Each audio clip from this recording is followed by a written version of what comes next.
Saben, yo siempre confié en Ahu. Nunca lo dije, pero sí confiaba en él. Guiño guiño. En este capítulo hizo más que otros personajes. Hasta tuvo su arco de desarrollo, un desarrollo que para sorpresa de muchos terminó conectando con el inicio de esta historia, es decir, con la muerte de Nice. Así que sin más preámbulos, hablemos del penúltimo capítulo de esta temporada, titulado Mentira. La historia de Ahu comienza en el circo. Antes de convertirse en un héroe, era una especie de perro payaso y era muy querido por los niños. Ahu era capaz de hacer todo tipo de hazañas, podía detener hachas en el aire para luego regresarlas con precisión y romper manzanas, podía saltar desde muy alto e incluso bailaba como todo un profesional. Talento no le faltaba, pero a él no le gustaba ser un payaso. Al principio soportó vivir de esa manera gracias al apoyo que le daban los niños, pero con el tiempo comenzó a odiarlos por obligarlo a continuar siendo un payaso. Con el tiempo empezó a odiarse a sí mismo. Por eso mordió a uno de estos niños y tras ser abandonado por el circo, terminó viviendo en una perrera para lo que vendría siendo el año 41 de la comisión. Sí, el arco de Ahu transcurre en el presente, bueno, casi presente. Allí es donde Shinya se reencuentra con él, lo adopta y luego hace de todo para convertirlo en el protector del vecindario. Desde un principio Shinya ya sabía todo sobre el perro. De niña iba a verlo junto a su padre, de hecho podemos verlos al inicio del capítulo, solo que a ella el flequillo le tapa los ojos, y es por esta razón que ella conoce las habilidades del perro, sabe que es bueno peleando. Y respecto a su padre, si se dieron cuenta, es el mismo sujeto que se graduó con Bowa, y es por eso que para mí este capítulo es uno de los mejor trabajados a nivel de guión que hemos visto en esta temporada. Muchas de las cosas que pasan tienen su justificación en el mismo capítulo, todo está conectado, nada sucede porque sí, y esa atención al detalle es lo que hace de este capítulo uno de los más sólidos de Tui Hero X hasta ahora. Por ejemplo, analicemos lo que pasó con la intervención de X. El hombre no ayudó a Ahu por pura coincidencia, no es que de casualidad le dieron ganas de pasarse por la máquina expendedora o algo por el estilo. Estaba allí porque en primer lugar ya conocía a Ahu de su etapa como mago, o al menos eso es lo que nos dan a entender cuando le guiña el ojo en su primer encuentro. Y en segundo lugar, durante ese aparente primer encuentro, X escuchó a Shinya comentándole su plan a la señora Wang. Es decir, él ya sabía que esa niña intentaría enfrentarse sola a una organización criminal. Por lo general X no ayuda a mucha gente ni hace horas extra, pero cuando tomas en consideración que estas personas fueron buenas con él al ayudarlo con la máquina expendedora, así como su pasado con Ahu, es entendible que haya querido darles una mano. Muy bien por X, siendo un héroe chambeador cuando se le da la gana, pero aunque me hayan gustado estas pequeñas interacciones, sigo sin estar de acuerdo con que tengamos que recurrir a contenido externo para poder entender la obra de mejor manera. Esto lo digo más que nada por su pelea contra Fobia Clon, la cual vimos de manera extremadamente reducida en este capítulo. Entiendo que dicha pelea la podemos ver en el video que está en YouTube, ese que dura como 5 o 6 minutos y que lo hacen de esa manera para poder contar más cosas en estos capítulos, pero el tema es que no todo el mundo sabe de la existencia de ese contenido adicional. Alguien casual que solo ve el anime de chill no va a entender por qué Ahu llegó con un sombrero cuando se reencontró con Shinya.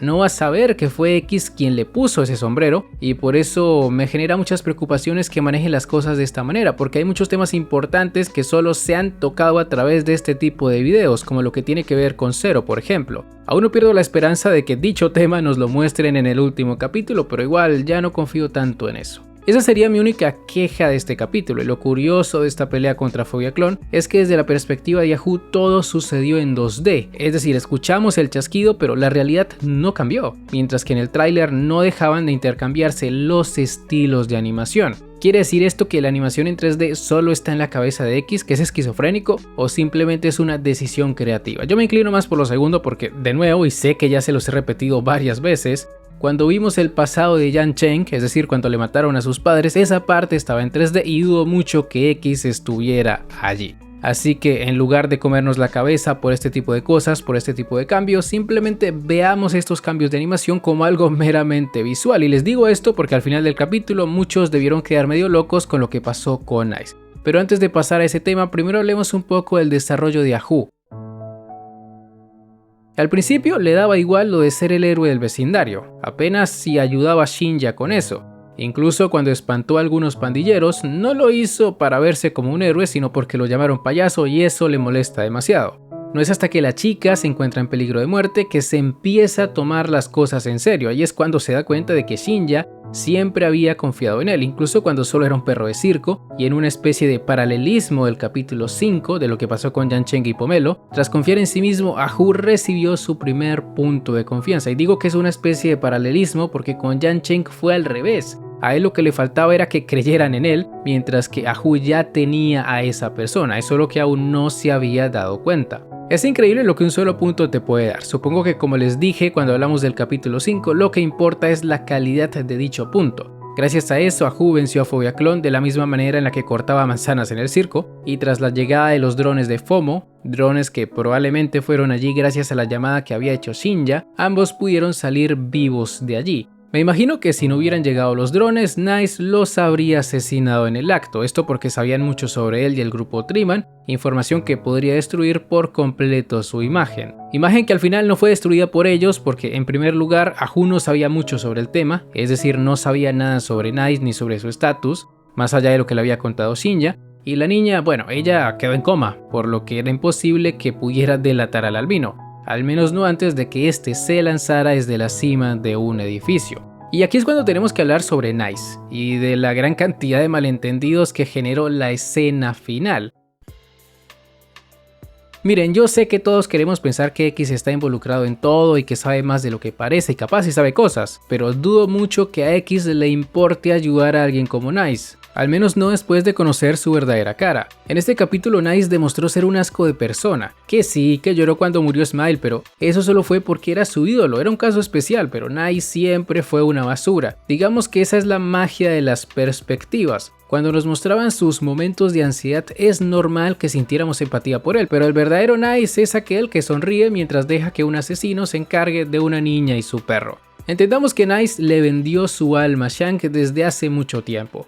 Y por más que nos lo mostraran sufriendo, igual seguía trabajando para él porque quería seguir manteniendo su estatus, no quería volver a ser un don nadie. Entonces, ¿qué es lo que pasa con este personaje al final del capítulo? Y quiero que presten mucha atención a lo que voy a decirles. Para poder entender qué sucedió con él hay que considerar varias cosas. La primera vendrían siendo los tiempos en los que sucede esta escena, y la segunda, el estado mental del propio Nice. ¿Por qué menciono los tiempos? Porque muchos piensan que X lo teletransportó al edificio del que se lanzó, pero esto no es así. Nice ya se encontraba en ese lugar, lo sabemos porque antes de pasar al 3D y de que sonara el chasquido, el personaje ya estaba en el edificio.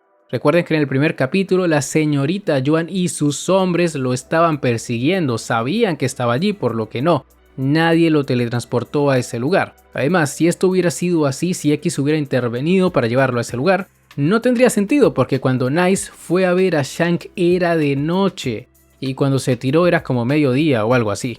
Entonces, ¿qué fue lo que vimos cuando la animación se puso rara? Pues una transición. Solo eso, sí, se escuchó un chasquido, pero eso no significa nada. Es decir, ¿cuántas veces no hemos escuchado ese sonido y X nunca apareció? Lo oímos justo antes de la pelea entre A-Souls e igual uno de los dos se murió. Lo oímos cuando Link se enfrentó en Licter y de nuevo pasó lo mismo, nadie intervino. Link solo se las arregló para vencer al Ojo de la Verdad. El chasquido es más como una señal de que va a cambiar la animación y ya está. No hay que ponernos conspiranoicos por eso. Además, consideren que desde la perspectiva de Link, el mundo ya estaba en 3D desde mucho antes de que apareciera Nice. Contrario a lo que pasa en este capítulo, donde vemos que cuando se glitchea el anuncio de Nice, es cuando cambia de 2D a 3D, cosa que no tiene mucho sentido. Por eso les digo que para mí estos cambios son solo transiciones y ya. A lo mucho pueden indicarnos que X está observando la escena desde lejos, pero eso es todo. No se va a liar con el causante de la muerte de su amigo, de Smile, y menos después de saber que formaba parte de los que estaban instigando el vecindario. Ahora, lo segundo que tengo que aclararles es la supuesta amnesia de Nice, cuando él se pregunta quién soy y por qué estoy aquí. En realidad esto es más un error de interpretación por parte de los espectadores. Cuando Nice se pregunta por qué está allí no se refiere al edificio, se refiere a su vida en general, ya que antes de esta escena había quedado bastante claro que ese hombre no estaba bien. Nice se había vuelto muy paranoico. Cuando le salpicaron partes de Phobia Clone durante su encuentro con Ahu, empezó a ver cosas donde no las sabía, nunca se infectó con miedo, todo estaba en su mente. Ese fue el trauma que le quedó después del incidente de Smile, después de ver a su ídolo transformándose en un monstruo. Y esa es la razón por la que Moon decía que le tenía mucha fobia a la suciedad. No es que sus poderes perfectos lo volvieran así, es que pensaba que cualquier partícula que le cayera encima era miedo. Otro dato importante es que cuando fue a buscar a Shank ya habían pasado varios días desde su supuesta infección. Lo sabemos porque Shank le menciona que Ahu ya se había convertido en el top 8 y eso no se dio de la noche a la mañana. No subió a ese puesto por salvar el vecindario y ya está, no. Subió a ese puesto porque se adjudicó la muerte de Phobia Clone y de la organización de los trajes negros. Entonces, ese supuesto miedo que tenía Nice encima solo estaba en su cabeza, y cuando Shank le dio la estocada final tras decirle que valía menos que un perro, el tipo se rompió. Comenzó a preguntarse por qué tenía miedo de dejar de ser un héroe, por qué se había convertido en uno en primer lugar, y eso eventualmente lo llevaría a hacerse el resto de preguntas. ¿Quién rayos es y por qué seguía siendo Nice? Eso es lo que ocurre al final del capítulo. Los cambios de animación son solo un recurso para mostrarnos de forma rápida cómo fue ese proceso de degeneración mental. Interesante, ¿no? Yo sé que al principio puede parecer confuso, pero cuando lo analizas con detenimiento, todo empieza a cobrar sentido. Nice termina suicidándose porque dejó de verle sentido a su vida. No era un héroe, no estaba en el top y como villano tampoco funcionó. Así que es normal que su mente colapsara. Y bueno, si un perro logra entrar en el top 10 antes que tú, que lo intentaste durante años, cualquiera se tiraría desde un edificio. Ese fue el final de Nice. Y ahora lo que debería importarnos es lo que va a ocurrir a partir de ahora, lo que va a pasar en el siguiente y último capítulo de esta temporada. Según los avances, el torneo está por comenzar y además de eso se reveló la verdadera identidad de X a la comisión. Así que se vienen cosas muy pero muy interesantes y solo espero que no se filtre nada, dado que en China se va a estrenar un día antes. Y por cierto, el sábado también tendremos el Aniplex Online Fest, en el cual se revelarán datos sobre la segunda temporada, o eso es lo que todos estamos esperando. Pero bueno, ya lo descubriremos la siguiente semana. Con esto ya llegamos al final de este video. Si les ha gustado, no olviden dejar un buen like, suscribirse, síganme en mis redes sociales que están en la descripción. Y ahora sí, me despido. Hasta la próxima. El Psy Congru.